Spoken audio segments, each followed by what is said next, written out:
রহিম আলহামদুলিল্লাহ ওয়াসসালাতু ওয়াসসালামু আলা রাসূলিল্লাহ ওয়া আলা আলিহি ওয়া সাহবিহি ওয়া সাল্লামা তাসলিমান কাসীরা আম্মা বা'দ রাব্বি ইশরাহ লি সাদরি ওয়া ইয়াসসির লি আমরি ওয়াহলুল উকদাতাম মিন লিসানি ইয়াফকাহু কওলি ওয়া ক্বালা সুবহানাহু ওয়া তাআলা আউযু বিল্লাহি মিনাশ শাইতানির রাজীম ওয়া মা লাকুম লা তুকাতিলুনা ফি সাবিলিল্লাহি ওয়াল মুস্তাদআফিনা من الرجال والنساء والبلدان الذين يقولون ربنا أخرجنا من هذه القرية الظالم أهلها واجعل لنا من لدنك وليا واجعل لنا من لدنك نصيرا الذين آمنوا يقاتلون في سبيل الله والذين كفروا يقاتلون في سبيل الطاغوت فقاتلوا أولياء الشيطان إن كيد الشيطان كان ضعيفا صدق الله العظيم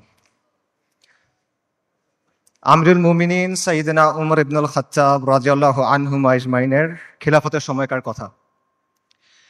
পারস্যের বিখ্যাত সেনাপতি গভর্নর হুরমুজান মুসলিমদের হাতে বন্দী।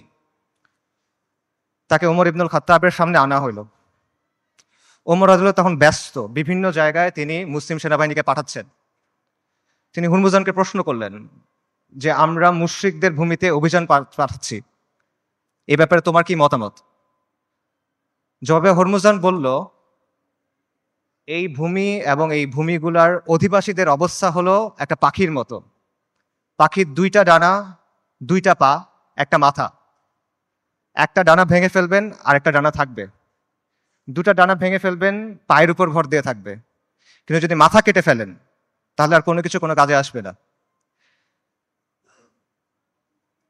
মুসলিমদের শত্রুদের অবস্থা হলো, একটা ডানা হলো রোমের কায়সার, রোমের সম্রাট, আরেকটা ডানা হলো পারস্য, দুইটা পা আর মাথা হলো খসরু। আপনি যদি খসরুকে আক্রমণ করেন এই পাখি শেষ হয়ে যাবে। আপনি মুসলিমদের বলেন খসরুকে আক্রমণ করতে। ওমর রাদিয়াল্লাহু আনহু এই পরামর্শ গ্রহণ করলেন এবং ইতিহাস সাক্ষী যে এই স্ট্র্যাটেজি সফল হয়। ওমর ইবনুল খাত্তাব রাদিয়াল্লাহু আনহুমা আজমাইনের খিলাফতের সময় অর্ধেক পৃথিবীর উপর ইসলামী শাসন কায়েম হয়। যে কোনো লড়াইয়ে, যে কোনো রাজনৈতিক প্রকল্পে, যে কোনো তাজদিদের প্রক্রিয়ায় সঠিক পলিসি থাকা, সঠিক স্ট্র্যাটেজি থাকা এবং শত্রুকে সঠিকভাবে চিহ্নিত করা অত্যন্ত গুরুত্বপূর্ণ। এটা ছাড়া কখনো আপনি সফল হতে পারবেন না। এবং এই জিনিসটা করতে হবে বাস্তবতার নিরিখে, শরিয়ার আলোকে এবং নিজের সামর্থ্য অনুসারে। এটা জজবা দিয়ে করলে হবে না, এটা আবেগ দিয়ে করলে হবে না, এটা উইশফুল থিঙ্কিং দিয়ে করলে হবে না, অথবা হিকমার নামে সুবিধাবাদের মাধ্যমে এটা করলে হবে না। আমি মনে করি আজকে যে বিষয়টা নিয়ে আলোচনা, আল কুদসের মুক্তি কোন পথে, সেই আলোচনার ক্ষেত্রে এই বিষয়টা মাথায় রাখা অত্যন্ত গুরুত্বপূর্ণ। এবং আল কুদসের মুক্তি কোন পথে এই আলোচনাটাও জরুরি, কারণ ওয়ান্স এন্ড ফর অল আমাদের সামনে এটা স্পষ্ট হওয়া জরুরি যে আল কুদস কিভাবে মুক্ত হবে। গত 409 দিন ধরে গাজায় আমাদের মুসলিম ভাই বোনদের হত্যা করা হচ্ছে, তাদের উপর হত্যাযজ্ঞ চলতেছে, তাদের উপর ধ্বংসযজ্ঞ চলতেছে। শিশুদের হত্যা করা হচ্ছে, নারীদের হত্যা করা হচ্ছে, বৃদ্ধদের হত্যা করা হচ্ছে, পুরুষদের তো হত্যা করা হচ্ছেই। তারা মারা যাচ্ছেন বুলেটের আঘাতে, বোমার আঘাতে, ধ্বংসস্তূপের নিচে চাপা পড়ে, শ্বাসরুদ্ধ হয়ে, জ্যান্ত আগুনে পুড়ে, চিকিৎসার অভাবে, ওষুধের অভাবে, অনাহারে, না খেতে পেয়ে। বাসাবাড়ি থেকে শুরু করে হসপিটাল, ইউনিভার্সিটি, রিফিউজি ক্যাম্প, কোনো কিছু বাকি নাই। ইহুদিরা সব জায়গায় হামলা করতেছে। আমেরিকার পৃথিবীর top medical journal the Lancet সেটা বলছে যে গাজায় প্রায় 2 লক্ষ মানুষ মারা গেছে, কিন্তু এই সংখ্যাটা নিশ্চিত করা যাচ্ছে না, কারণ লাশগুলো ধ্বংসস্তূপের নিচে চাপা পড়ে আছে। এবং এটা পুরো পৃথিবীর কাছে স্পষ্ট যে ইহুদিরা এখানে একটা গণহত্যা চালাচ্ছে, এথনিক ক্লেন্সিং করতেছে, জাতিগত নিধন এবং জেনোসাইড চালাচ্ছে তারা। খোদ ICJ, international court of justice, তারা বলছে গাজায় যেটা হচ্ছে এটা গণহত্যা হিসেবে কোয়ালিফাই করতে পারে। অ্যান্ড ইয়েট কেউ কিছু করে নাই। এটা সবার চোখের সামনে হচ্ছে। এটা কোনো পাথরের নিচে হচ্ছে না, কোনো গর্তের ভিতরে হচ্ছে না, কোনো অন্ধকার কোনায় হচ্ছে না। এটাকে বলা হচ্ছে the world's most televised genocide. এটা লাইভ স্ট্রিমিং হচ্ছে, আপনি চোখের সামনে দেখছেন কি হচ্ছে, আপনি লাইভ আপডেট পাচ্ছে, বা কি কেউ কিছু করে নাই। আন্তর্জাতিক আইন, মানবাধিকার, আন্তর্জাতিক সম্প্রদায়, জাতিসংঘ কেউ কিছু করে নাই। তারা এখানে নিষ্ক্রিয় দর্শক। আর পশ্চিমা বিশ্ব, আমেরিকা, ইউরোপ, তারা সক্রিয়ভাবে এই গণহত্যায় মদত দিচ্ছে। তারা ইসরায়েলকে অস্ত্র দিচ্ছে, তারা ইসরায়েলকে ফিনান্সিয়ালি হেল্প করতেছে, এবং তারা ইসরায়েলকে কূটনৈতিকভাবে হেল্প করতেছে। আর মুসলিম বিশ্বের মুসলিম বিশ্বের শাসকদের কি অবস্থা? তাদের অবস্থা হলো তারা একদিকে কিছু বিবৃতি দিচ্ছে আর পেছনে তলে তলে তারা ইসরায়েলের সাথে নর্মালাইজেশন করতেছে। এটা হলো বাস্তবতা। এবং এই সব কিছুর পরে যে কথা সেটা হলো মসজিদ আল আকসা আজকে বনু ইসরায়েলের দখলে। এটা হলো বাস্তবতা। কালকে যদি বনু ইসরায়েল মসজিদ আল আকসা ধ্বংস করে দেয়, কালকে যদি তারা ওখানে থার্ড টেম্পল বানানো শুরু করে, তাদের তৃতীয় মন্দির বানানো শুরু করে, কে কি করবে বলেন? যাদের কথা এতক্ষণ বললাম এরা কে কি করবে? কেউ কিচ্ছু করবে না। এটা বাস্তবতা। খালাস, এর চেয়ে খারাপ আর কোনো পরিস্থিতি হইতে পারে না। কাজেই এই অবস্থায় এই প্রশ্নের উত্তরটা আমাদের কাছে স্পষ্ট হওয়া দরকার যে আল কুদসের মুক্তি কোন পথে। এবং এই প্রশ্নের উত্তর কঠিন না। এই প্রশ্নটাও সহজ, প্রশ্নের উত্তরও সহজ। আল্লাহ আজ্জা ওয়া জাল কোরআনে এই প্রশ্নের উত্তর দিয়ে দিয়েছেন। আমাদের ইতিহাস থেকে এই প্রশ্নের উত্তর স্পষ্ট, এবং এই সময়েও, এই যুগেও, সাম্প্রতিক সময়েও এই প্রশ্নের উত্তর অনেকে আমাদের কাছে স্পষ্ট করে দিয়েছেন। কিন্তু স্পষ্ট উত্তর, সহজ উত্তর আমরা সহজে মানতে পারি না। উত্তর অনেক সহজ, উত্তরটা নেওয়া কঠিন। সো এই জন্য এই প্রশ্নের উত্তরটা স্পষ্ট করা দরকার। আমি আসলে এই জন্যই আজকে আসছি। আমার এখানে আসার কথা ছিল না। I had different plans. এই সেমিনারটা আমার অ্যাটেন্ড করার কথা ছিল না। যে কয়টা কারণে অ্যাটেন্ড করা, তার অন্যতম বা প্রধান কারণ হলো যে আমার কাছে মনে হয়েছে আমি অনেক জায়গায় গেছি, অনেক কথা বলছি, বাট এই কথাগুলো বলা হয় নাই, এবং এই কথাগুলো বলা প্রয়োজন। সো এগুলো বলার জন্য আমি আসলে এখানে আসছি। এবং আজকে দেখবেন যে অনুষ্ঠানের যে অন্য টপিকগুলো আছে সেটার সাথে আমার টপিকটা একটু ডিফারেন্ট। মূল টপিকগুলো হলো যে ইসলামের প্রস্তাবনা, সমাজের ক্ষেত্রে, রাষ্ট্রের ক্ষেত্রে। এই টপিকটা একটু ডিফারেন্ট, কারণ আমি রফিক ভাইকে বলছিলাম যে আমি সেমিনারে আসবো, বাট আমাকে এই টপিকে কথা বলতে দিতে হবে। আমি আসছি দুইটা কারণে। এক হলো আপনাদের সামনে স্পষ্ট করে দেওয়ার জন্য যে আল কুদসের মুক্তি কোন পথে, যাতে আপনাদের কোনো অজুহাত না থাকে। আপনারা যেন পরে গিয়ে বলতে না পারেন কেউ আমাদেরকে বলে নাই, আমরা জানতাম না, আমরা বুঝি নাই। এই অজুহাতটা সরায় নেওয়ার জন্য আসছি। আর আমি এই জন্য আসছি যাতে যেদিন আল্লাহ আজ্জা ওয়া জালের সামনে গিয়ে দাঁড়াইতে হবে আমার, সেদিন যেন আমি এটুক বলতে পারি যে আমি কিছু করতে পারি নাই, কিন্তু এই কথাটা আমি আমার কমের সামনে বলছিলাম।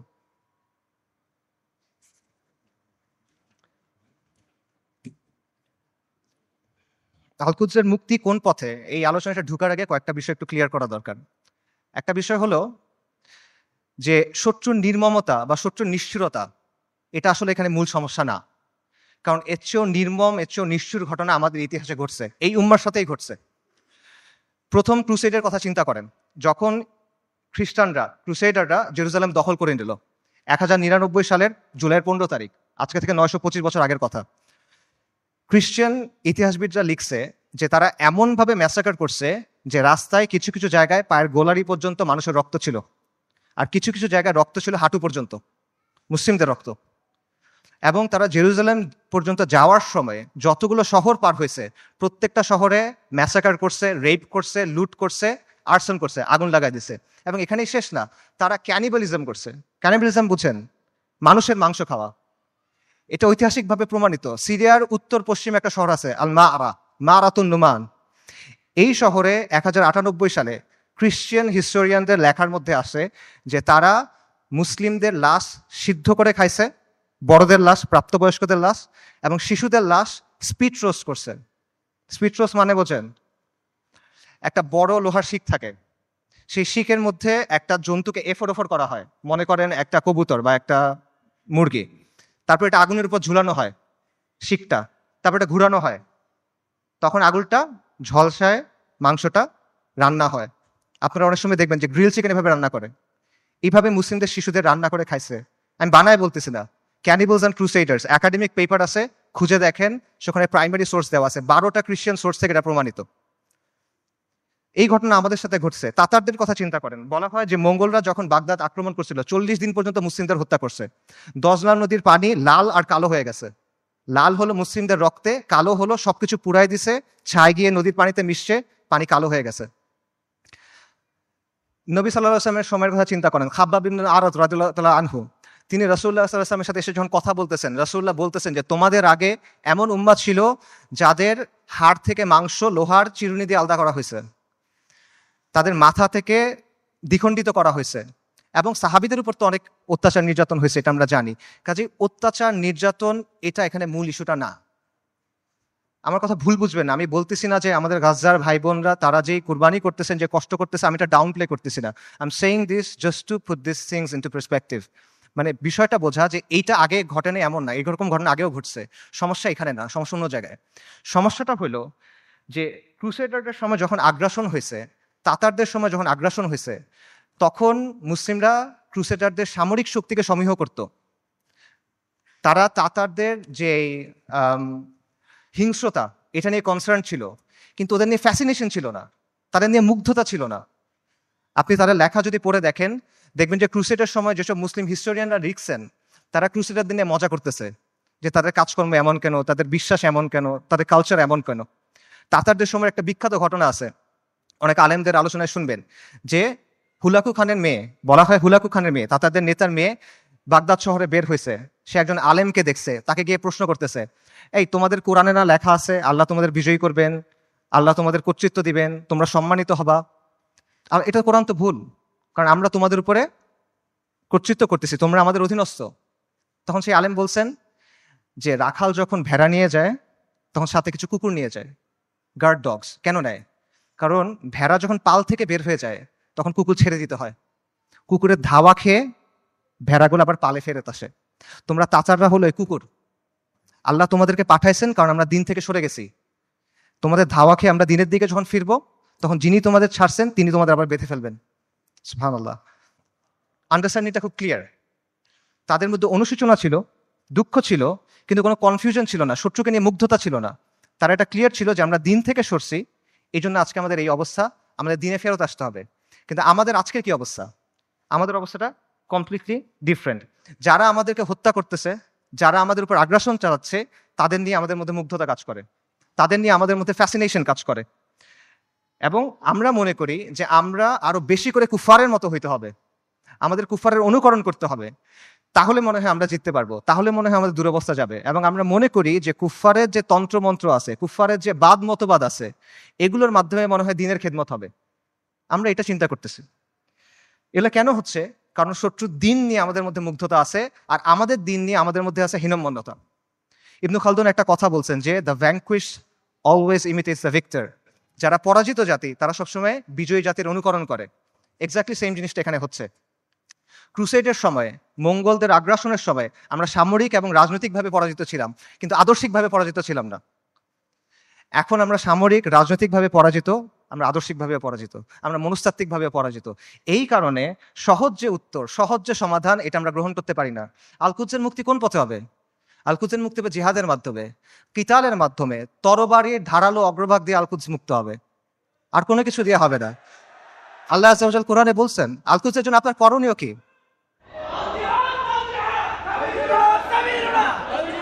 আল্লাহ আযজা ওয়া জাল বলছেন কোরআনে আল-কুদসের জন্য আপনার করণীয় কি? সূরা নিসার আয়াতটা আমি পড়ছি, ওয়া মা লাকুম লা তুকাতিলুনা ফি সাবিলিল্লাহ। তোমার কি হয়েছে, তোমাদের কি হলো, তোমরা কেন আল্লাহর রাস্তায় কিতাল করতেছো না? এই জিনিসটা স্পষ্ট। আল্লাহ সুবহানাহু ওয়া তাআলা বলছেন ওয়া আইদ্দু লাহুম মাসতাতাতুম মিন কুওয়া, তোমরা প্রস্তুত করো তাদের সে জিহাদের জন্য।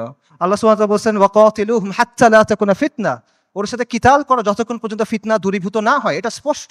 আল-কুদস উমর রাদিয়াল্লাহু আনহুর সময় কিভাবে ফাতা হয়েছে, আল-কুদস সালাহউদ্দিন আইয়ুবীর সময় কিভাবে ফাতা হয়েছে, এগুলো মানে জটিলতার কিছু নাই, এটা স্পষ্ট উত্তর। কিন্তু এই উত্তরটা আমরা নিতে পারতেছি না, এবং আমাদের মধ্যে কনফিউশন আছে। ঠিক আছে, জিহাদ হবে, জিহাদটা কিভাবে হবে? আপনি ফিলিস্তিনে গিয়ে জিহাদ শুরু করবেন নাকি? উমর রাদিয়াল্লাহু আনহুর সময় কি ফিলিস্তিনে জিহাদ শুরু হয়েছিল, নাকি ফিলিস্তিনে গিয়ে জিহাদ শেষ হয়েছিল? সালাহউদ্দিন আল আইয়ুবীর সময় জিহাদ কি ফিলিস্তিনের দরজায় শুরু হয়েছিল, না জিহাদ ফিলিস্তিনের ভেতরে গিয়ে শেষ হয়েছিল? এই প্রশ্নগুলোর উত্তর সোজা। আপনি কি জিহাদ ফিলিস্তিনে গিয়ে শুরু করবেন, নাকি জিহাদ করতে করতে করতে গিয়ে আল্লাহ একসময় আল আকসাকে আমাদের হাতে দিবেন ইনশাআল্লাহ? এই প্রশ্নগুলোর উত্তর সোজা, কিন্তু আবারও এই সহজ উত্তরটা আমরা নিতে পারি না, কারণ এই যে আমাদের পরাজিত মানসিকতা, এটা আমাদের আচ্ছন্ন করে রাখছে, এটার বাইরে আমরা বের হইতে পারতেছি না। আমাদের চিন্তার মধ্যে কিছু জট লেগে আছে, যখনই আমরা ক্লিয়ারলি একটা জায়গায় যেতে চাচ্ছি, ওই জটগুলোর জন্য আমরা কনক্লুশনে পৌঁছাতে পারতেছি না। সুফিদের একটা কথা আছে যে আপনি যখন কোনো গ্লাসের বিশুদ্ধ পানি দিবেন, তার আগে ওই গ্লাস থেকে ময়লা ফেলে দিতে হবে। সো আপনি যদি ঠিক অ্যান্সারটা দিবেন, তার আগে ভুল অ্যান্সারটা সরাই নিতে হবে। এই জন্য আমি মূল অ্যান্সারে যাচ্ছি, তার আগে অল্প কিছু বিষয় কভার করি। আমাদের মাথায় কিছু জট লেগে আছে, সেই জটগুলো ক্লিয়ার করার চেষ্টা করি। প্রথম যে জটটা খুলতে হবে সেটা হলো আল-কুদসের ইস্যুর নিয়মতান্ত্রিক কোনো সমাধান নাই। এটার কোনো অনুমোদিত সমাধান নাই, এটার কোনো বৈধ সমাধান নাই। বর্তমান বিশ্ব ব্যবস্থার অধীনে যতগুলো নিয়মতান্ত্রিক পথ আছে, যতগুলো বৈধ পথ আছে, যতগুলো অনুমোদিত পথ আছে, এগুলোর কোনোটা দিয়ে ফিলিস্তিন মুক্ত হবে না। আর যেই পথে ফিলিস্তিন মুক্ত হবে, আল-কুদস মুক্ত হবে, এটা কোনোদিনও এই বিশ্ব ব্যবস্থায় বৈধ পথ হবে না। এটা কখনো তারা মেনে নিবে না। এটা সবসময় তাদের চোখে অপরাধ থাকবে, এটা সবসময় তাদের চোখে অবৈধ থাকবে, এবং এটা সবসময় তাদের চোখে সন্ত্রাস হিসেবে গণ্য হবে। এটা হলো রিয়ালিটি। এটা চিন্তা করেন যে যে জাতিসংঘ আর যে আন্তর্জাতিক আইনের মাধ্যমে ইসরায়েলের প্রতিষ্ঠা হলো, সেই জাতিসংঘ আর সেই আন্তর্জাতিক আইন দিয়ে আপনি কিভাবে আল-কুদস মুক্ত করবেন? ইসরায়েল রাষ্ট্র প্রতিষ্ঠিত হয়েছে কিভাবে? জায়নিস্ট আন্দোলনের মাধ্যমে, ব্রিটিশদের সাহায্যে, আমেরিকার সাহায্যে, আন্তর্জাতিক আইন আর জাতিসংঘের ফ্রেমওয়ার্কের মধ্যে। এই বিশ্ব ব্যবস্থা এটা ইসরায়েলকে জন্ম দিছে, এবং এই বিশ্ব ব্যবস্থা ইসরায়েলকে টিকায় রাখছে। তাহলে এই বিশ্ব ব্যবস্থার অধীনে যতগুলো সম্ভাব্য সমাধান আছে, কোনোটা দিয়ে আপনি ইসরায়েলকে সরাইতে পারবেন না। সম্ভাব্য সমাধান কি বলেন? One state solution, two state solution. একটা রাষ্ট্র হবে, ইহুদি রাষ্ট্র, সেখানে সবাই থাকবে, অথবা একটা ইহুদি রাষ্ট্র, একটা ফিলিস্তিনি রাষ্ট্র। এই তো সলিউশন। দুই ক্ষেত্রে তো ইসরায়েল থাকতেছে, খালি সীমানার হেরফের হচ্ছে। কাজে এইভাবে আপনি যদি পুরা আল-কুদসকে মুক্ত করতে চান, আপনি বিশ্ব ব্যবস্থার অধীনে নিয়মতান্ত্রিক কোনো বৈধ পথ নাই, এটা স্পষ্টভাবে বুঝতে হবে। তথাকথিত আন্তর্জাতিক আইন, মানবাধিকার, এসব মেনে আপনি আল-কুদসকে মুক্ত করতে পারবেন না। এগুলো হলো আপনার জন্য বাধ্যতামূলক, ওদের জন্য অপশনাল। ইসরায়েল কতগুলো মানবাধিকার ভঙ্গ করছে, ইসরায়েল কতগুলো আন্তর্জাতিক আইন ভঙ্গ করছে, আমেরিকা ইরাক আর সিরিয়াতে কি করছে, ফ্রান্স এখন আফ্রিকাতে কি করতেছে, ইভেন জাতিসংঘের যে শান্তিরক্ষা বাহিনী এর আগে সুদান, হাইতি, লাইবেরিয়া, কঙ্গো এসব জায়গায় গিয়ে সাধারণ মানুষকে রেপ করতেছে। এগুলো মানবাধিকার লঙ্ঘন না? আন্তর্জাতিক আইনের ভঙ্গ হয় না এখানে? কার কি হয়েছে? কিচ্ছু হয় নাই। এটা ওরা বানাবে, আপনি মানবেন, এটা ওরা মানার জন্য না। আপনি এগুলো বিশ্বাস করে বসে আছেন, লাভ নাই। এগুলো দিয়ে ওরা আপনার হাত দুই পেছনে বেঁধে রাখবে, তারপর ইসরায়েল এসে আপনাকে জবেহ করবে।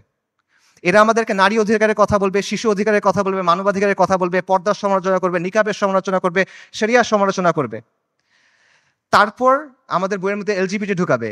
কিন্তু যখন লিটারেলি হাজার হাজার নারী, শিশু, বৃদ্ধ মারা যাচ্ছে, জেনোসাইড হচ্ছে, এথনিক ক্লেন্সিং হচ্ছে, তখন এরা এসে কি বলবে? Israel has the right to defend itself, we must condemn Hamas. এই তো অবস্থা। এটা হলো আন্তর্জাতিক আইন এবং মানবাধিকারের অবস্থা। আমেরিকাতে একজন বিখ্যাত দায়ী ছিলেন, মালিকা শাহবাজ, ম্যালকম এক্স, এই নামে চিনবেন অনেকে। ওনার একটা কথা আছে, খুব বিখ্যাত কথা, এবং আমি মনে করি এই কথাটা আমাদের সবার বোঝা উচিত। উনি বলছেন, we want freedom by any means necessary, we want justice by any means necessary, we will strike at injustice by any means necessary. অর্থাৎ মুক্তির জন্য, মর্যাদার জন্য, সম্মানের জন্য, অন্যায় বন্ধ করার জন্য যা যা করা প্রয়োজন তা সবই করতে হবে। সহজ। ম্যালকম এক্স আফ্রিকান আমেরিকান ছিলেন, পশ্চিমা বিশ্বের বাস্তবতা উনি খুব কাছ থেকে দেখছেন, এবং ওনার মধ্যে হীনমন্যতা ছিল না, জাতে ওঠার টেন্ডেন্সি ছিল না। ওনার এই চিন্তা ছিল না যে আমার কৈফিয়ত দিতে হবে, তাই উনি সহজ কথাটা সহজে বলে দিয়েছেন। তো এই কথাটা আপনারা বুঝতে হবে, যদি আপনি মুক্তি চান, যদি আপনি মাথা উঁচু করে বাঁচতে চান, তাহলে you have to get it by any means necessary. এটা মাথার মধ্যে গেঁথে নেন, এটা মনের মধ্যে খোদাই করে নেন যে আন্তর্জাতিক আইন, জাতিসংঘ, মানবাধিকার, এগুলা মেনে কিয়ামত পর্যন্ত আপনি আল আকসাকে মুক্ত করতে পারবেন না। এটা অনেকে বুঝবেন, ঠিক আছে, জাতিসংঘ দিয়ে আল আকসা মুক্ত হবে না। তাহলে মুক্ত হবে কিভাবে? অনেকগুলো মুসলিম দেশ আছে, এই মুসলিম দেশগুলোকে আমাদের সামাজিক, অর্থনৈতিকভাবে শক্তিশালী করতে হবে, সামরিকভাবে শক্তিশালী করতে হবে, তাহলে মনে কোনো এক সময় আল-কুদস মুক্ত হয়ে যাবে। না, এভাবেও হবে না। এরকম রাষ্ট্র যেগুলো আছে, গত এক বছরে তারা কি করছে বলেন? এরকম কিছু রাষ্ট্রের নাম বলেন।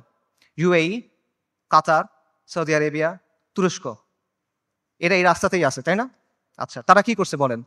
সর্বপ্রথম যে রাষ্ট্র ইসরায়েলের সাথে নর্মালাইজেশন করছে, প্রথম যে রাষ্ট্রগুলো করছে, তার মধ্যে একটা হলো ইউএই। ইসরায়েলকে সবচেয়ে বেশি অস্ত্র সাপ্লাই দেয় আমেরিকা। সেই অস্ত্র ইসরায়েলে পৌঁছায় কিভাবে? যে রুটগুলো ব্যবহার হয়ে পৌঁছায়, তার একটা হলো কাতারে। গাজায় যে অস্ত্র দিয়ে আপনার ভাই বোনকে হত্যা করা হচ্ছে, সেই অস্ত্র এসে প্রথমে পৌঁছাচ্ছে কাতারে। সৌদি আরব কি করতেছে?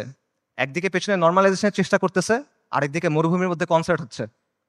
ইসরায়েলের চ্যানেল 13 একটা প্রতিবেদন আছে, সেখানে বলা হয়েছে যে যখন লোহিত সাগরে ব্লকেট দিল হুথিরা, ইয়েমেনের হুথিরা যখন লোহিত সাগরে ব্লকেট দিল, তখন ইসরায়েলে কার্গো গেছে কিভাবে? দুবাই, জর্ডান এবং সৌদি আরবের মধ্য দিয়ে। আর যারা এগুলোর বিরুদ্ধে কথা বলার মতো মানুষ, সেই হকপন্থী ওলেমায়ে কেরাম, শত শত ওলেমায়ে কেরাম গত 7-8 বছর ধরে তাদের জেলে।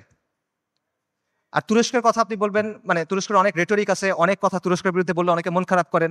আমাকে বলেন যে তুরস্কের বাস্তবতা কি? তুরস্ক কি করছে আমাকে বলেন। তুরস্কের বাস্তবতা হলো তুরস্ক নেটোর সদস্য।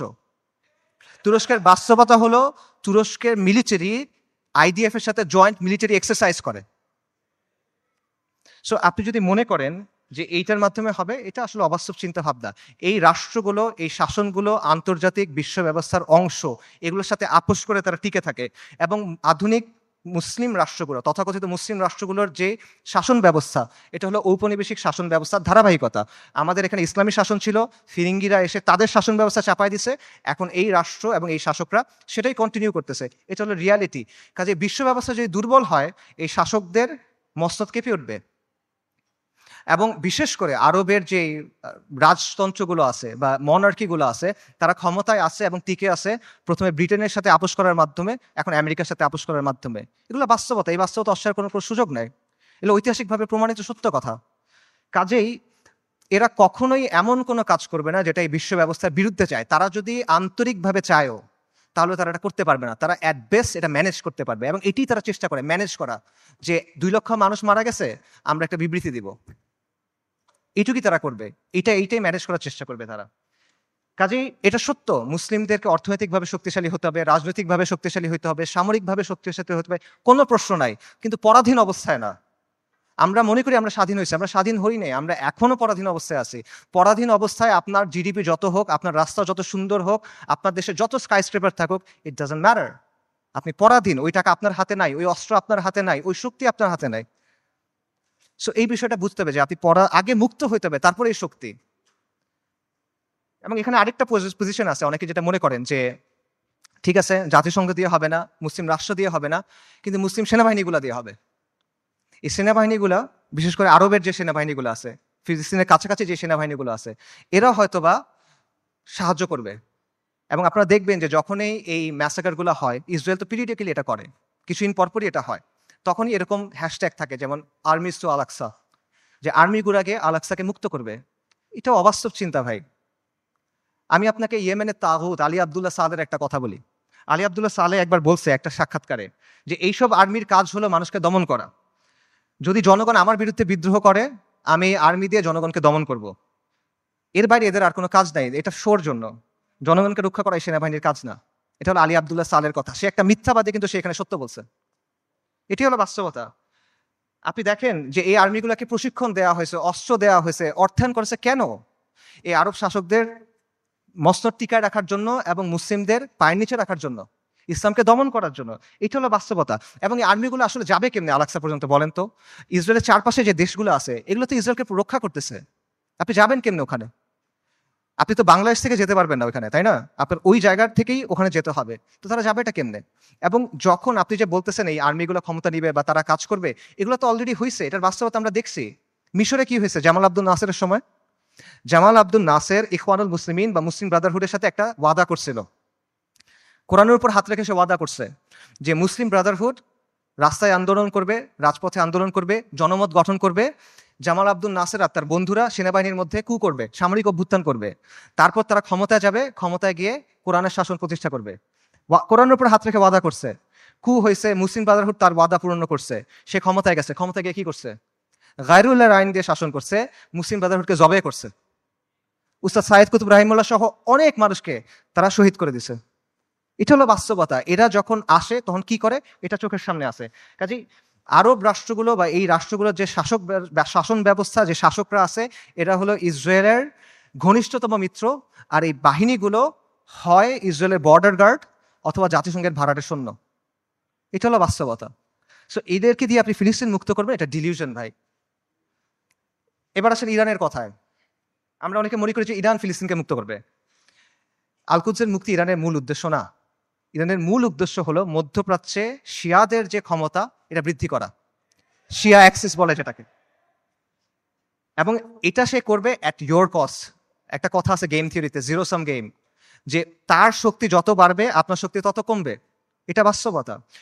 ইরানের সাথে ইসরায়েলের স্বার্থের দ্বন্দ্ব আছে, ইরানের সাথে আমেরিকার স্বার্থের দ্বন্দ্ব আছে, কিন্তু তার মানে কিন্তু ইরানের সাথে আপনারও দ্বন্দ্ব আছে।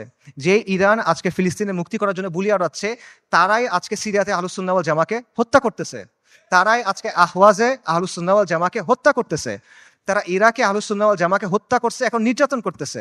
এটা হলো বাস্তবতা। ইরানের স্বার্থ আর আহলুস সুন্নাহ ওয়াল জামার স্বার্থ কখনোই এক না। ইরান সক্রিয়ভাবে এই মুহূর্তে আহলুস সুন্নাহ ওয়াল জামার সাথে যুদ্ধে লিপ্ত এই মুহূর্তে, আগে কখনো ছিল পরে কখনো এগুলো বলছে না, অ্যাট দিস মোমেন্ট তারা আমাদের সাথে যুদ্ধে লিপ্ত, অ্যাট দিস মোমেন্ট তারা আমাদের হত্যা করতেছে। আমেরিকা যখন আফগানিস্তানে আক্রমণ করছে, আমেরিকা যখন ইরাকে আক্রমণ করছে, ইরান তাদেরকে সহায়তা করছে, এটা তাদের মুখের কথা, এটা আমি বানায় বলতেছি না, আপনারা গিয়ে চেক করেন। মুহাম্মদ খাতামি ইরানের প্রেসিডেন্ট ছিল 97 থেকে 2005 পর্যন্ত সম্ভবত।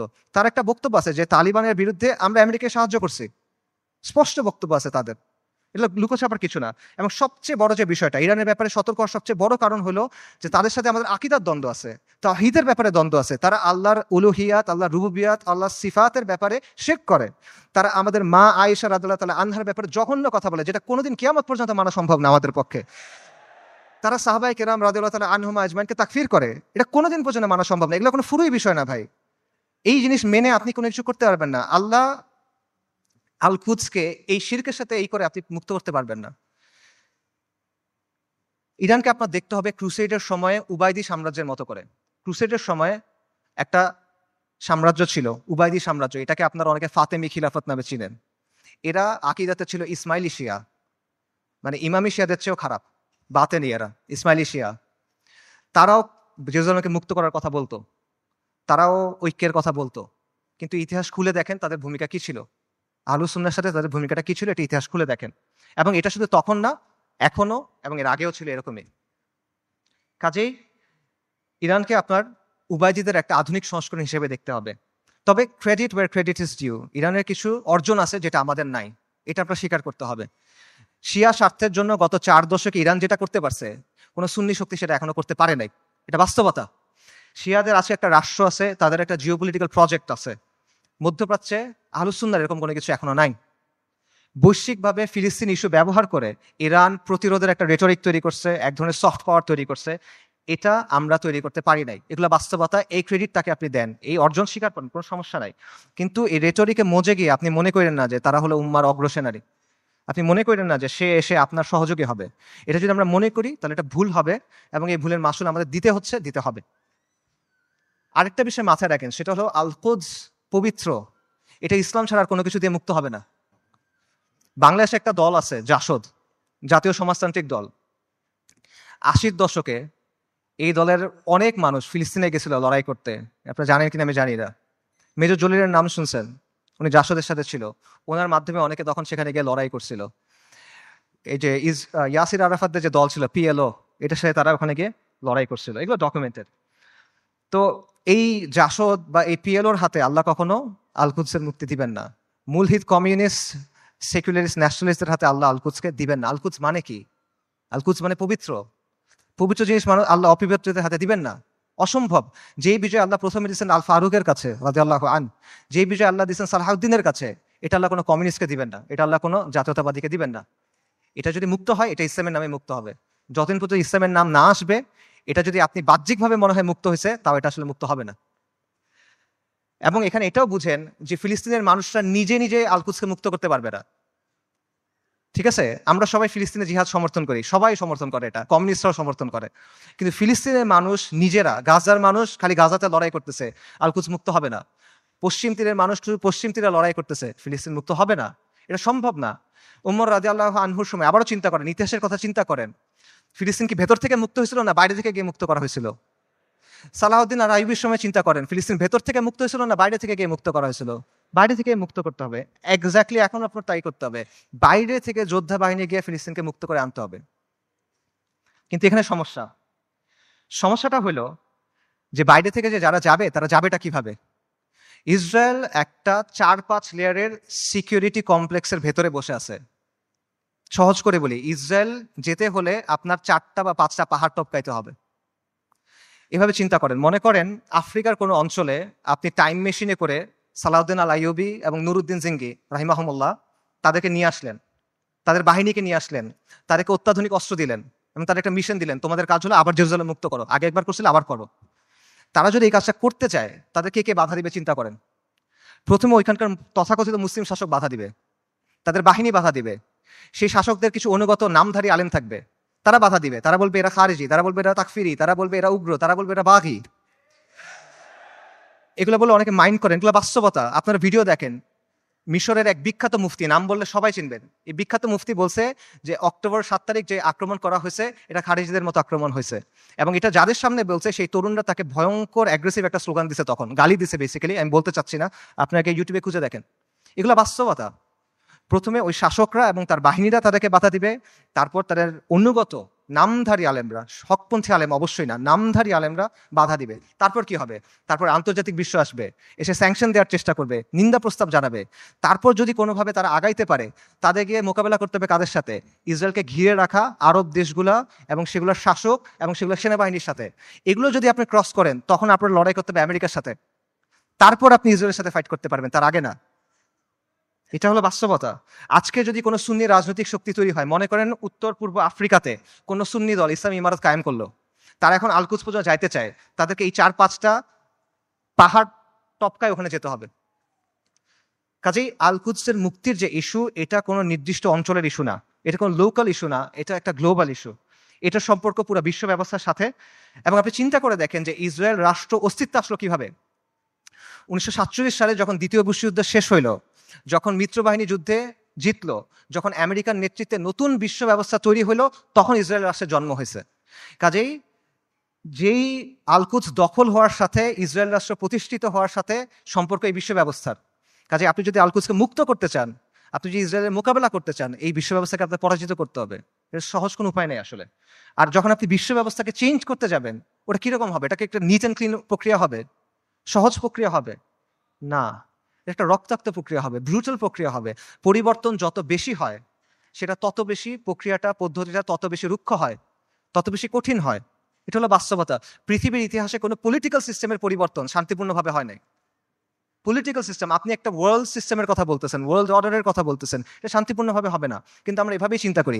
আমি চিন্তা করি আমার চাকরি ঠিক থাকবে, আমার ক্যারিয়ার ঠিক থাকবে, আমার স্ট্যান্ডার্ড অফ লিভিং ঠিক থাকবে, সব কিছু ঠিক থাকবে, জিডিপি ঠিক থাকবে, আমার দেশের ইনকাম পার ক্যাপিটা ঠিক থাকবে, মাঝখান দিয়ে আলকুদস মুক্ত হয়ে যাবে। এভাবে হবে না। আমাদের সবাইকে কুরবানি করতে হবে। এটা সস্তা কিছু না ভাই। এটা আপনি সেকুলার ইতিহাস দেখেন, ওয়াহির আলোকে দেখেন, আকলের দিক দিয়ে দেখেন, বাস্তবতার আলোকে দেখেন, আপনি এভাবে মুক্ত করতে পারবেন না। এই পুরো বিশ্ব ব্যবস্থার পরিবর্তনের সাথে এটা জড়িত। আমি সামারি করি, আমি অনেকগুলো না না না না বললাম, সেই নাগুলো সামারি করি। বর্তমান বিশ্ব ব্যবস্থার অনুমোদিত কোনো পথে আলকুদস মুক্ত হবে না। জাতিসংঘ, আন্তর্জাতিক আইন, মানবাধিকার, এগুলা দিয়ে আলকুদস মুক্ত হবে না। মুসলিম বিশ্বের শাসক এবং তাদের অধীনস্থ যে সেনাবাহিনী, এদেরকে দিয়ে আলকুদস মুক্ত হবে না। ইরানের যে অক্ষ, এটার মাধ্যমে আলকুদস মুক্ত হবে না। আলকুদসের অধিবাসীরা একা একা নিজেরা চেষ্টা করে ভেতর থেকে আলকুদসকে মুক্ত করতে পারবে না, তাকে অবশ্যই বাইরে থেকে হেল্প করতে হবে। কিন্তু বাইরে থেকে কেউ যদি হেল্প করতে যায়, তারা 4 থেকে 5টা পাহাড় ডিঙায় যেতে হবে। কাজে ফিলিস্তিনের মুক্তির বিষয়টা এই বিশ্ব ব্যবস্থার পরিবর্তন করা বা বিশ্ব ব্যবস্থাকে দুর্বল করার সাথে সম্পর্কিত। আলকুদসকে মুক্ত করতে হলে অবশ্যই এই বিশ্ব ব্যবস্থাকে দুর্বল হইতে হবে, নইলে এটা সম্ভব না, ইল্লা মাশা আল্লাহ। এবং অবধারিত হবে এই ক্ষেত্রে আপনার অরাজকতা, অস্থিতিশীলতা এবং রক্তক্ষয়ী একটা প্রক্রিয়ার মধ্যে যেতে হবে। এগুলো হলো বাস্তবতা। তাহলে আলকুদসের মুক্তি কিভাবে, সমাধান কিভাবে? আমি বলছি আলকুদসের মুক্তি কিতালের মাধ্যমে, জিহাদের মাধ্যমে। এটা আপনারাও জানতেন অনেকে। আজকে এখানে আসার আগে আপনারা অনেকেই এটা মনে করতেন যে হ্যাঁ, জিহাদের মাধ্যমে আলকুদস মুক্ত হবে। শুধু আপনারা না, যেই ছেলেটা মদ খায়, যে মেয়েটা বয়ফ্রেন্ড নিয়ে ঘুরে, সেও দেখেন মনে করে যে আলকুদস যুদ্ধের মাধ্যমে মুক্তি হবে। আমেরিকার যে কমিউনিস্টরা আছে, যে এলজিবিটি অ্যাক্টিভিস্টরা আছে, এদের মধ্যে অনেকে মনে করে আলকুদস যুদ্ধ ছাড়া মুক্ত হবে না। আপনারা দেখবেন যে ওদের অনেকে স্লোগান দেয়, from the river to the sea, Palestine will be free. তারা এটা বলে। তারা মনে করে 7ই অক্টোবরের অ্যাটাককে তারা প্রশংসা করে। তারা মনে করে এটা হলো ডিকলোনাইজেশন হচ্ছে, ডিকলোনাইজেশনের সবচেয়ে ভালো রূপ এটা। তো তার বুঝ আর আপনার বুঝে তফাৎ কি? তফাৎটা হলো যে আপনি মনে করছেন যুদ্ধ দিয়ে মুক্ত হবে, আপনার কাছে উত্তরটা আছে, আপনার কাছে গন্তব্যটা আছে, কিন্তু গন্তব্য পর্যন্ত কিভাবে যাবেন এটা আপনি জানেন না। আপনি একটা অঙ্কের উত্তরটা আপনি মুখস্থ জানেন বা কেউ আপনাকে বলে দিচ্ছে, আপনি এটা লিখছেন, কিন্তু আপনি অঙ্কটা মিলাই আনতে পারতেছেন না। এটা হলো সমস্যাটা। সো এই কথাগুলো এতক্ষণ আমি যেটা বললাম, এইভাবে হবে না, এইভাবে হবে না, এইভাবে হবে না, এটা বলার কারণটা হলো ওই চিন্তার জটগুলো খুলে দেওয়া, যাতে করে আপনার চিন্তাটা স্পষ্ট হয়। আলকুদসকে মুক্ত করতে হলে অবশ্যই জিহাদ করতে হবে, এবং এটা একটা উম্মা কেন্দ্রিক প্রচেষ্টা হতে হবে। এটা কোনো নির্দিষ্ট এক জায়গায় করে আপনি করতে পারবেন না। জিহাদটা শুরু ফিলিস্তিনে হবে না, এটা শেষটা ফিলিস্তিনে গিয়ে হবে। ইতিহাসে এভাবেই বারবার হয়েছে। ওমর ইবনুল খাত্তাবের সময় কি হয়েছিল চিন্তা করেন, সালাহউদ্দিন আল আইয়ুবের সময় কি হয়েছিল চিন্তা করেন। শুরুটা কখনোই ফিলিস্তিনে হয় নাই, শেষটা ফিলিস্তিনে গিয়ে হয়েছে। এবং এই জন্য প্রথমে মুসলিম মেজরিটি দেশগুলো আছে, সেগুলোকে আপনার স্বাধীন করতে হবে। সেকুলার সিস্টেম থেকে বের হয়ে সেখানে ইসলামী শরিয়া আনতে হবে। We must replace this tyrannical puppets with men of God. মুত্তাকিদের দিয়ে ওই জায়গায় ইসলামের শরিয়া আনতে হবে, তা না হলে আপনি মুক্ত করতে পারবেন না। এটা হলো বাস্তবতা। এবং এই পরিবর্তনটা, এটা একটা বৈপ্লবিক পরিবর্তন। এটা ব্যালট বক্স দিয়ে আসবে না, এটা কোনোদিনও ব্যালট বক্সে দিয়ে আসবে না। অনেক চেষ্টা করা হয়েছে, আসবে না। সেটা আফগানিস্তানে যেভাবে আসবে, সব জায়গায় এভাবে আসবে, এটা জরুরি না। স্থান, কাল, পাত্র, প্রেক্ষাপট ভেদে পরিবর্তন আসতে পারে, কিন্তু পরিবর্তনটা বৈপ্লবিক হইতে হবে। এটা আপোষের কোনো পরিবর্তন হইলে হবে না। এবং মূল বিষয়টা সিম্পল, কিছু ভূখণ্ডের উপর আহলুস সুন্নাহ ওয়াল জামাত তামকিন লাগবে, শাসন কর্তৃত্ব লাগবে। তারপর সেই ভূখণ্ডগুলোকে ঘাঁটি হিসেবে ব্যবহার করে আপনাকে সামরিক শক্তি তৈরি করতে হবে। তারপর ধাপে ধাপে জিহাদের মাধ্যমে আল কুদকে মুক্ত করতে পারবেন। এটা হলো অ্যান্সার। এবং এই তামকিন অর্জনের কাজটা সব মুসলিম ভূখণ্ডে আপনি একসাথে করতে পারবেন না, কারণ সব মুসলিম ভূখণ্ডের অবস্থা এক না। আপনি চিন্তা করেন, বাংলাদেশে ইসলামী ইমারত হওয়া আর সিরিয়াতে ইসলামী ইমারত হওয়া কখনো একরকম না। বাংলাদেশ আর ইসরায়েলের মধ্যে বা আল কুদসের মধ্যে 6টা দেশ আছে: Jordan, Iraq, Iran, Afghanistan, Pakistan এবং মোদির ভারত। আনরিয়েলিস্টিক, আপনি ওখান থেকে যেতে পারবেন না। কিন্তু সিরিয়ার সাথে ডিরেক্ট বর্ডার আছে।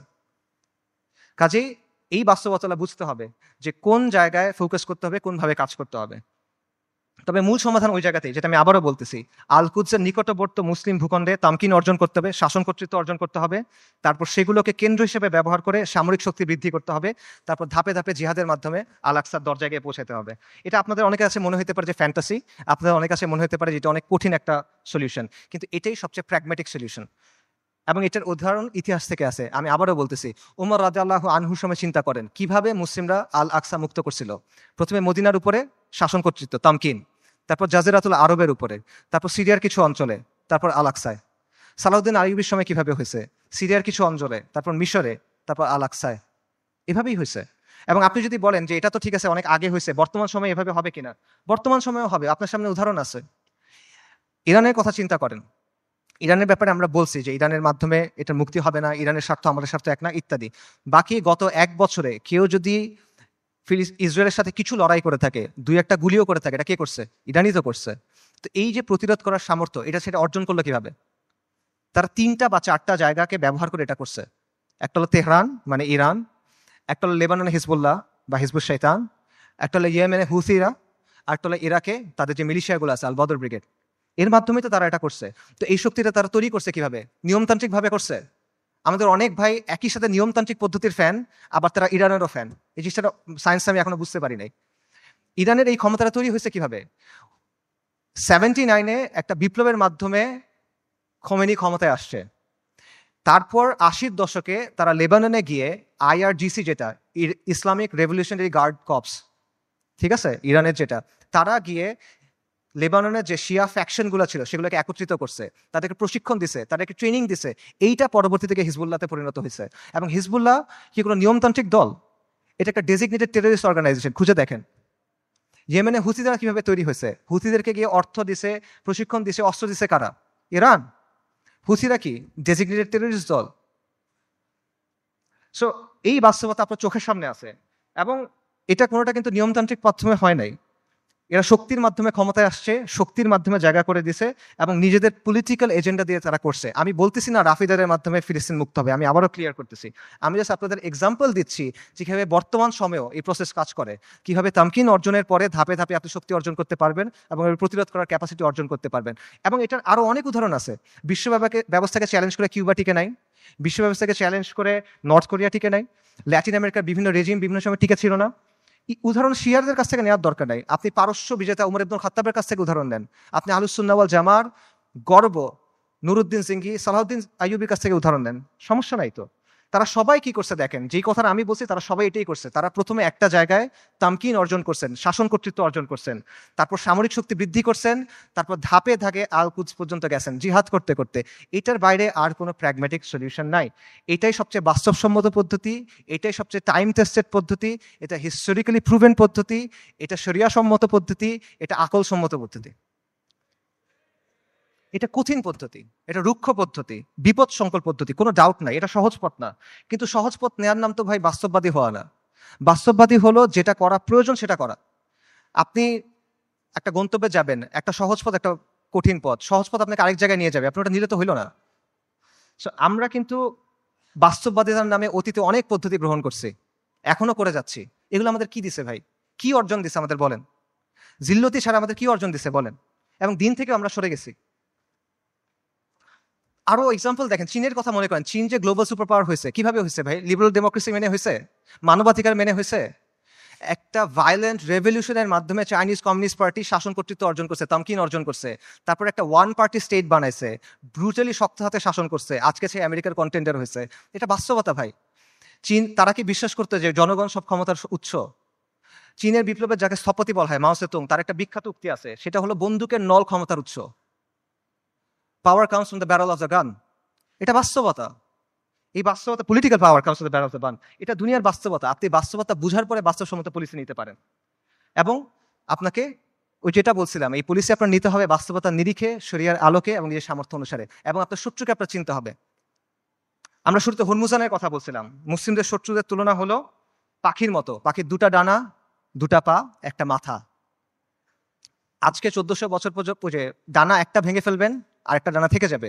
দুটা ডানা ভেঙে ফেলবেন, পা থেকে যাবে। মাথা কেটে ফেলবেন, পাখি শেষ। রাইট? তা আজকে 1400 বছর পরে বাস্তবতা কি? মুসলিমদের শত্রুদের অবস্থা একটা পাখির মতো। এক ডানা নেটো, এক ডানা ইসরায়েল, দুই পা হলো এই আরব বিশ্বের শাসকেরা। মাথাকে আমেরিকা। ইসরায়েলকে সবচেয়ে বেশি সামরিক সমর্থন কে দেয়? আমেরিকা। ইসরায়েলকে সবচেয়ে বেশি অর্থনৈতিক সমর্থন কে দেয়? ইসরায়েলকে সবচেয়ে বেশি রাজনৈতিক সমর্থন কে দেয়? বারবার জাতিসংঘের সিকিউরিটি কাউন্সিলে ভেটো কে দেয়? এই শাসকদের মসনদ কে টিকায় রাখে? কাজেই আমেরিকাকে রাজি খুশি রেখে, আমেরিকার মনের মতো করে, আমেরিকার বানানো ছকে খেলে, তাদের ঠিক করা নিয়ম মেনে কোনোদিন পর আল-কুদস মুক্ত হবে না। এটা পসিবল না। আপনার আমেরিকার কথা চিন্তা করেন, গত 1 বছর ধরে তাদের সাথে যেই ঘটনাগুলো ঘটতেছে সেগুলোর কথা চিন্তা করেন। আপনি ওই ছেলেটার কথা চিন্তা করেন, হাফেজ। আপনারা ভিডিও দেখছেন, রিফিউজি ক্যাম্পের ভিতরে আগুনে পড়ে মারা গেছে। ছেলেটার নাম ছিল শাবান, কোরআনে হাফেজ, সফটওয়্যার ইঞ্জিনিয়ারিং নিয়ে পড়তেছিল। আপনারা রুহ রিমের কথা চিন্তা করেন, ওই যে ছোট্ট মেয়েটা, বিল্ডিং ধসে গেছে, মারা গেছে, তার দাদা তার ডেড বডি বুকে নিয়ে বলতেছে রিম, রুহ। তার কথা চিন্তা করেন, তাদের কষ্টের কথা চিন্তা করেন। আপনি ওই বাবার কথা চিন্তা করেন যে সে বিস্কিট কিনতে গেছিল বাচ্চার জন্য, ফিরে এসে দেখে তার স্ত্রী সন্তান মারা গেছে। সে কান্না করতেছে আর বিস্কিটটা বাচ্চার হাতে দিয়ে বলছে, বাবা তুমি এটা নিয়ে যাও। আপনি মার কথা চিন্তা করেন যে বাচ্চার জন্য আটা আনতে গেছে, কারণ বাচ্চা ক্ষুধায় কাঁদতেছে, বুঝে না তো, আটা আনতে গেছে, এসে দেখে সবাই মারা গেছে। আপনি হিন্দ রজাবের কথা চিন্তা করেন, 6 বছর বয়সী মেয়ে। ওরা গাজা থেকে পালায় যাওয়ার চেষ্টা করতেছিল, 7 জন পুরা ফ্যামিলিতে। ইসরায়েলি ট্যাঙ্ক ওদের ঘিরে ফেলছে, গুলি করছে, সবাই মারা গেছে, ও বেঁচে আছে।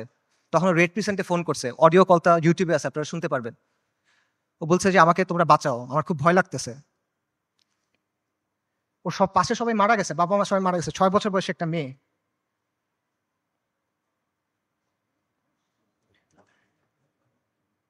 এবং শেষ পর্যন্ত 12 দিন পরে ওর ডেড বডি যখন পাওয়া গেছে, দেখা গেছে ওর পুরো ফ্যামিলির ডেড বডি, আর ওর আশেপাশে যে প্যারামেডিক গুলা ওকে বাঁচাতে আসছিল তারাও মারা গেছে, তাদেরকে মেরে ফেলছে ইসরায়েলিরা। ওই 3 বোনের কথা চিন্তা করেন, 3 বোন, 3টা ছবি। প্রথম ছবিটা হলো যুদ্ধের আগে, 3 বোন সেলফি তুলছে হাসি খুশি। পরের ছবিটা হলো যুদ্ধের সময়, 2 বোন, পেছনে ধ্বংসস্তূপ, 1 বোন মারা গেছে। পরের ছবি, 1 বোন, তার হাতে একটা বড় পলিথিন, গার্বেজ ডিসপোজাল ব্যাগ আছে না, কালো রঙের বড় পলিথিন, ওরকম বড় পলিথিন। পলিথিনে কি? তার বোনের ডেড বডি, পুরো বডি নাই, ছিন্ন বিচ্ছিন্ন হয়ে গেছে ওই ডেড বডি। গাজায় একটা হসপিটাল আছে খান ইউনুস, খান ইউনুসে একটা অ্যাম্বুলেন্স আসছে, অ্যাম্বুলেন্স থেকে একটা বাচ্চা নামছে, 10-11 বছর বয়স। ওর কাছে একটা ব্যাকপ্যাক, ওখান থেকে রক্ত পড়তেছে। আল জাজিরা সাংবাদিক জিজ্ঞেস করছে যে এখানে তোমার এখান থেকে রক্ত পড়তেছে কেন, তোমার ব্যাগে কি? বলছে আমার ভাই।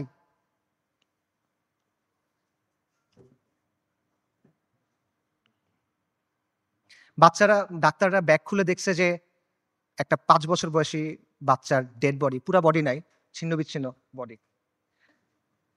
আপনারা ওই মার কথা চিন্তা করেন যে গেছে, যে তার পুরা ফ্যামিলি মারা গেছে, সে এসে জিজ্ঞেস করছে আমাকে লাশগুলো দাও, আমি দাফন কি করব। তাকে 3টা পলিথিন দিছে, কারণ ডেড বডি নাই, ছিন্ন বিচ্ছিন্ন হয়ে গেছে সব, 3টা পলিথিন দিছে। আপনারা ওই বাচ্চাটার কথা চিন্তা করেন, বিল্ডিং ধসে পড়ছে, খুলি ফেটে গেছে, কোটর থেকে চোখ বের হয়ে আসছে, এবং ওই নিষ্প্রাণ চোখ এই নিষ্প্রাণ পৃথিবীর দিকে তাকায় আছে। এদের কষ্টের কথা চিন্তা করেন। এই কষ্ট শুধু তাদের, এই কষ্ট আমাদের না। আমরা না এক উম্মা, এক উম্মা এক দেহের মতো, এরকম না? আমাদের স্পর্শ করে না ওই কষ্ট। এই যে কষ্টটা কি আমাদের যে কষ্টটা হবে তার চেয়ে বেশি কষ্ট? আমাদের যে কষ্ট ওটা কি এর চেয়ে বেশি কষ্ট? যদি এটা বেশি কষ্ট মনে হয় তাহলে আমি আরেকটা কষ্টের কথা বলি, এটা শোনেন। ওই দিনের কথা মনে করেন যেই দিন আল্লাহর সামনে আপনাকে দাঁড়াতে হবে। ইদা দুক্কাতিল আরদু আরদান দাক্কান দাক্কা ওয়া জাআ রাব্বুক ওয়াল মালাকু সাফফান সাফফা ওয়া জিআ ইয়াওমাইযিন বিজাহান্নাম। পৃথিবী চূর্ণ বিচূর্ণ হয়ে যাবে, বালির মতো হয়ে যাবে। আপনার প্রতিপালক আসবেন এবং মালাইকারা আসবে সারিবদ্ধভাবে, এবং জাহান্নামকে আপনার সামনে আনা হবে। ওই দিন আল্লাহ আপনাকে প্রশ্ন করবেন, আমাদেরকে প্রশ্ন করবেন, কি জবাব দিবেন আল্লাহকে বলেন? ফায়াউমাইযিন লা ইউআযযিবু আযাবাহু আহাদ ওয়া লা ইউসিকু ওয়াসাকাহু আহাদ। আল্লাহ ওই দিন যেভাবে আযাব দিবেন ওভাবে আর কেউ দেয়া নাই। আল্লাহ ওই দিন যেভাবে বাঁধবেন ওভাবে আর কেউ বাঁধে নাই। কি বলবেন আল্লাহকে তখন? আল্লাহ আপনাকে যদি জিজ্ঞেস করেন তুমি কি করছিলে, আপনি কি জবাব দিবেন বলেন? এই কষ্ট বেশি না দুনিয়াতে আপনার যে কষ্ট হবে সেটা বেশি?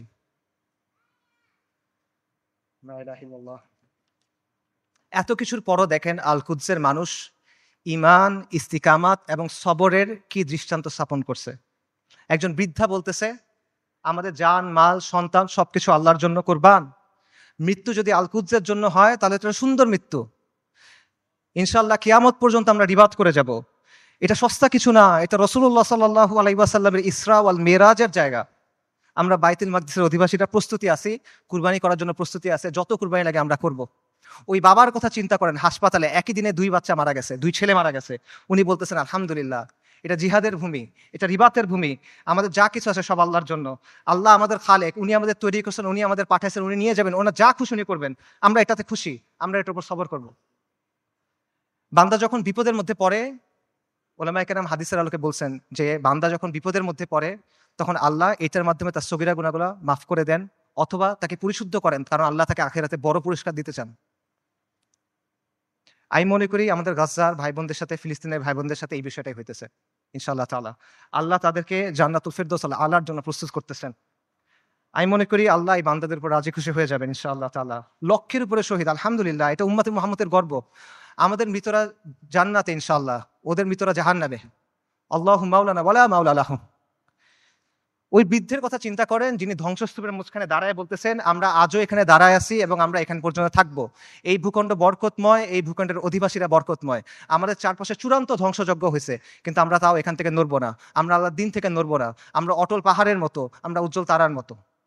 এবং আমি বলবো যে হ্যাঁ, পুরা বিশ্ব সাক্ষ্য দিচ্ছে তারা ইমানের ক্ষেত্রে অটল পাহাড়ের মতো। পুরা বিশ্ব সাক্ষ্য দিচ্ছে তারা ইস্তিকামাতের ক্ষেত্রে উজ্জ্বল তারার মতো। এবং পুরা বিশ্ব সাক্ষ্য দিচ্ছে আপনি এবং আমি কাপুরুষ। পুরা বিশ্ব সাক্ষ্য দিচ্ছে আপনি আর আমি অক্ষম।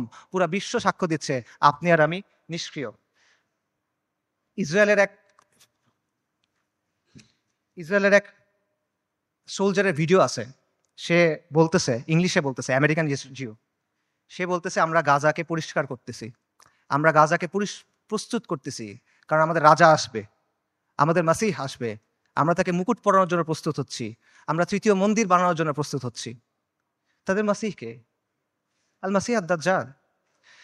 বনী ইসরাইল মসজিদ আল আকসার সামনে নাচতেছে, উল্লাস করতেছে, স্লোগান দিচ্ছে, তারা বলতেছে মুহাম্মদ মারা গেছে।